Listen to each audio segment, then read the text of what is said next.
देखिए, तो आपको पिछला क्लास में ट्रिक बता चुके हैं कि हसीन मासूका सतावरी। तो ह से हयार वंश, सी से शिशुनाग वंश और न से नंद वंश। तो हयार वंश और शिशुनाग वंश के बारे में तो आप पढ़ा चुके हैं। अब यहाँ पे पढ़ना है नंद वंश के बारे में। तो देखिए, नंद वंश का जो संस्थापक होता है ना, वो होता है महापदम नंद। नंद वंश का संस्थापक कौन होता है? महापदम नंद। तो इसके पहले जो वंश था शिशुनाग वंश, उसका अंतिम राजा था, उसका नाम था नंदीवर्धन।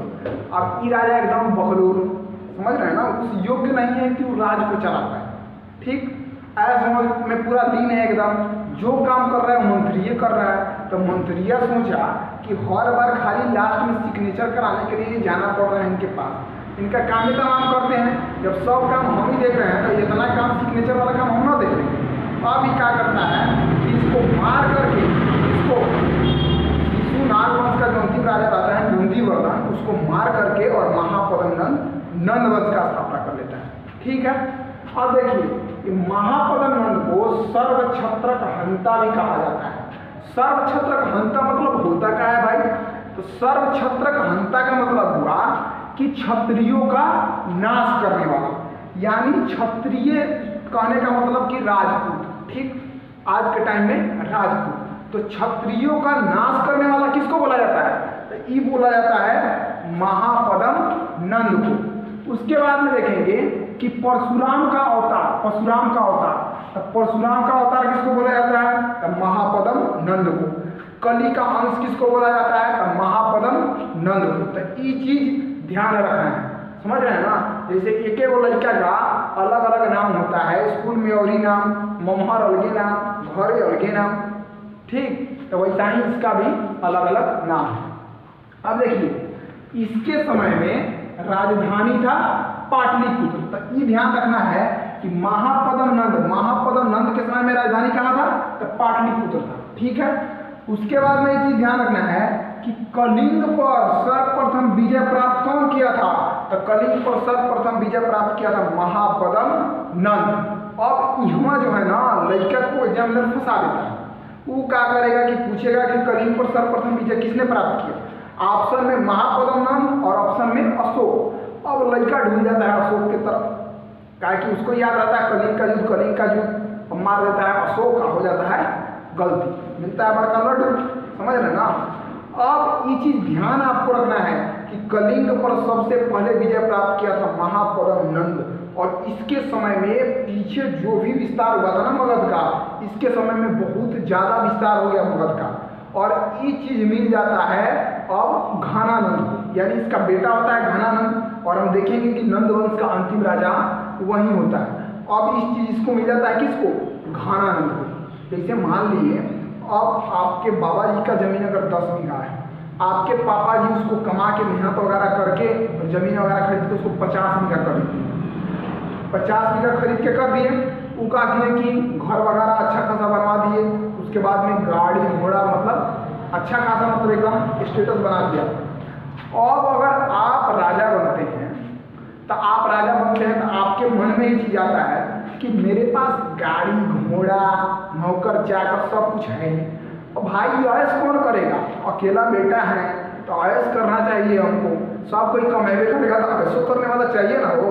तो अब क्या होता है कि घनानंद के अंदर ये चीज घुस जाता है कि उसका जो बाप होता है महापदम नंद, मगध का बहुत ज्यादा विस्तार कर दिया होता है। अब ये क्या करता है कि ऐश करना शुरू कर देता है। ठीक है ना। अब देखिए, ऐश करना शुरू कर देता है इस हिसाब का कि पूरा एकदम दारू पी रहा है, अरे तेरी उन्हें नाच गान एकदम चल रहा है, एकदम डांस वगैरह कर रहा है उसमें, मतलब एकदम पूरा तरह से इसी चीज में लिप्त हो जाता है। ठीक, राज के बढ़ाने पे ध्यान नहीं दे पाता है, जितना मिला था उतना ही रह जाता है। अब इसके समय में वो घटना होता है, क्या घटना होता है? तो इसी के समय में जो विश्व विजेता के लक्ष्य को लेकर के चला था सिकंदर, पूरा पाकिस्तान साइड से होने का ये पूरा एरिया, लगभग यूरोप समझिए कि पूरा, और उसके बाद में एशिया के तरफ जीतते हुए वो भारत में एंट्री करता है। तो भारत में कब एंट्री करता है? 326 ईसा पूर्व में एंट्री करता है। अब 326 ईसा पूर्व में भारत में एंट्री किया, और देख रहे हैं वो पंडित जी हैं चाणक्य। पंडित जी का पूरा माथा छिड़ाए और टीकी इतना रख दे। अब चाणक्य को पता चलता है कि सिकंदर भारत में एंट्री मार रहा है। जाते हैं घनानंद को कहते हैं कि अरे महाराज आप पूरा दारू सब के नशा में एकदम लिप्त हैं, यहाँ पर देखिए कि सिकंदर एंट्री मार दिया है पूरा, उधर आंधी आत्मसमर्पण कर दिया, पोरस को हरा दिया, अब इधरे कुछ करने वाला है। ठीक, तो देखिए ध्यान दीजिए, न तो आपका राज चल जाएगा। अब क्या करता है घनानंद, जौन आदमी दारू के नशा में रहता है वो चिंता है किसी को, मार देंगे, फाड़ देंगे, बर्बाद कर देंगे, ये कर देंगे, वो कर देंगे, समझ रहा है ना, ये वाला ढैलक मारता है जो आदमी दारू पीता है।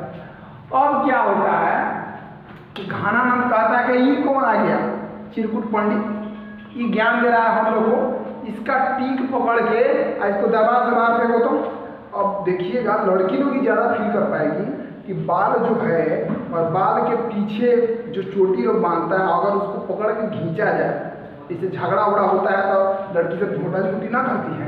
ठीक, अब उसको पकड़ के अगर खींचा जाए बलवा को तो कितना दर्द करता है।